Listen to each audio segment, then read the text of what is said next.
Hello friends, मैं आपका दोस्त डॉक्टर सुनील कुमार और आप देख रहे हैं doctor Kumar education clinic. I am post doctorate in clinical medicine and the metabolic science. Last 2 decade से साउथ दिल्ली छतरपुर में as a clinical health physician में प्रैक्टिस कर रहा हूँ and I am specialised in neurological problems, cardiac problem, lifestyle disease and the metabolic problems. तो आज हम बात करेंगे कि यदि किसी पेशेंट को, यदि किसी इंसान को लकवा मारता है, फालिस मारती है, दिमागी दौरा होता है, शरीर का एक हिस्सा आपका बिल्कुल सुन्न हो जाता है, मूवमेंट में नहीं रहता, ठंडा हो जाता है, उसमें गर्माहट नहीं आती, आपका चेहरा टेढ़ा हो जाता है, तो आप इसका कोई देसी इलाज ना करें। इसका देसी इलाज आपके लिए जानलेवा हो सकता है और दोबारा से आपको दिल और दिमाग का दौरा 1 हफ्ते में ही आ सकता है। लास्ट वीक एक पेशेंट ने विज़िट किया और ये एक बहुत बड़ी समस्या के रूप में मैंने उस पेशेंट से बात करके इसको आइडेंटिफाई किया और फिर मैंने डिसाइड किया कि इस पे एक वीडियो बनाएं और आप लोगों से बात करें और आपको राइट इन्फॉर्मेशन दें। जनरली ये देखा जाता है कि किसी को यदि फालिस मर जाए, लकवा मार जाए या फिर दिमागी दौरा आ जाए और एक साइड उसका सुन्न हो जाए, मूवमेंट कम हो जाए, ठंडा पड़ जाए शरीर, तो लोग क्या करते हैं जनरली कि भाई इंजेक्शन लगवा लो या एक देसी इलाज लोग देते हैं वो ले लीजिए। तो देखो, मैं आपको एक क्लियर पहले बात बता देता हूँ कि इस तरह का इंजेक्शन और इस तरह का इलाज साइंटिफिक रूप से क्लिनिकली रिकमेंडेड नहीं है और ये साइंटिफिक भी नहीं है। ये एक ब्लाइंड रिस्क है आपके शरीर के ऊपर, जिससे कि आपको इमीडिएटली दोबारा वो दौरा रिपीट हो सकता है। अब ये ऐसा होता क्यों है, उसके पीछे मैं आपको कुछ कारण हैं डायरेक्टली साइंटिफिक वो बता देता हूँ।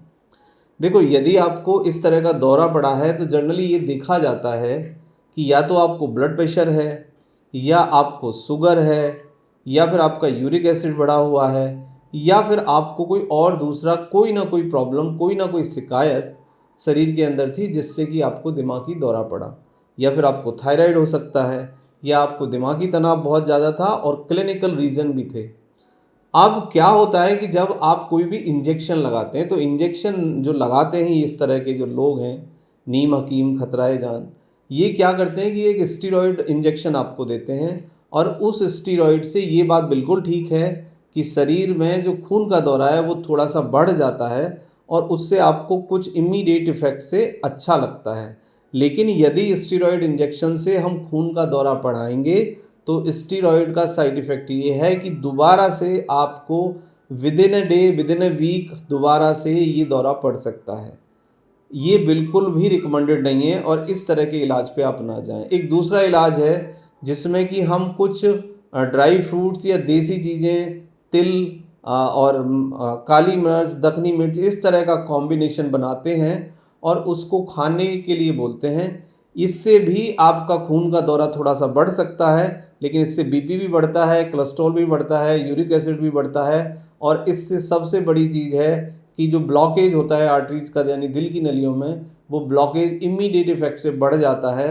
तो उस स्टेज में ज़्यादा फैट लेना, ज़्यादा शुगर लेना या ड्राई फ्रूट्स लेना या नेचुरल स्टिमुलेंट लेना, ये आपके जीवन को ख़त्म कर सकते हैं। इससे आपको दोबारा दौरा पड़ेगा और इससे कोई आपको लॉन्ग टर्म बेनिफिट नहीं होगा, केवल नुकसान होगा।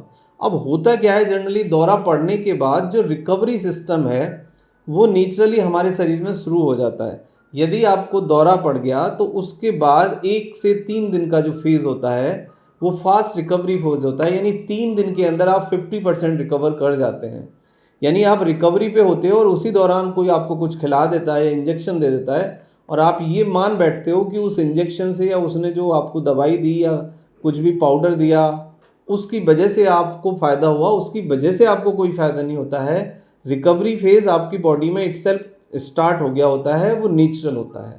अब इसका सही तरीका क्या है, इसको सही डील कैसे करना है। यदि किसी को लकवा मारता है, फालिस मारती है, दिमागी दौरा पड़ता है, तो इमीडिएटली आप इमरजेंसी मैनेजमेंट लीजिए। इमरजेंसी मैनेजमेंट में जितना जल्दी आप डॉक्टर के पास पहुंच जाएं उतना आपके लिए बेटर है। इसमें आप घर पे एक डिस्प्रिन, 1 से 2 डिस्प्रिन घोल के पेशेंट को दे दें और उसको इमीडिएटली डॉक्टर के पास ले जाएं। और जो ब्लड को पतला करने वाली दवाइयाँ हैं वो आप दे सकते हैं।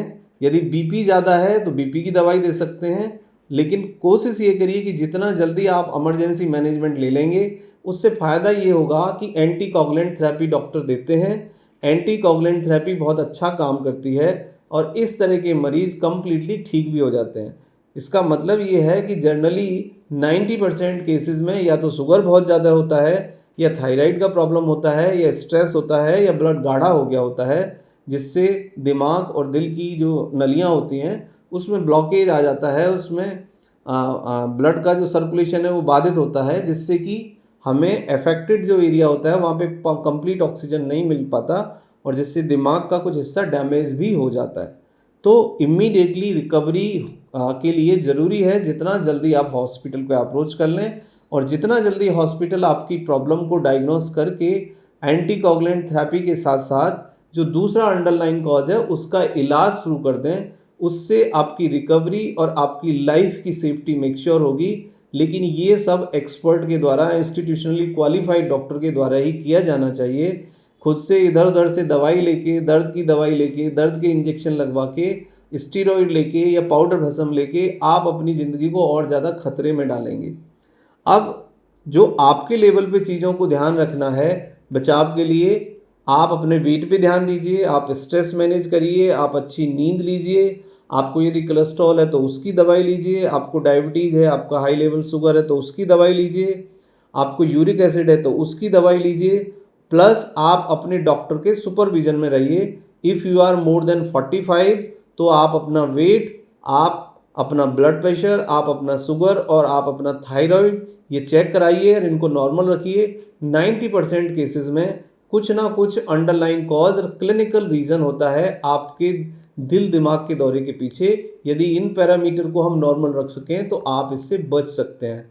यदि आपको स्ट्रोक आ गया है, आपकी रिकवरी प्रॉपर्ली नहीं हो पा रही है, तो रिहैब के लिए we are specialised in rehab, तो आप हमें व्हाट्सएप पे मैसेज कर सकते हैं for the second opinion, for the consultation, diagnosis and treatment. तो हम कोशिश करेंगे कि आपकी मदद कर पाएँ और आपको राइट एडवाइस दें जिससे कि आप पूरी तरह से ठीक हो जाएं।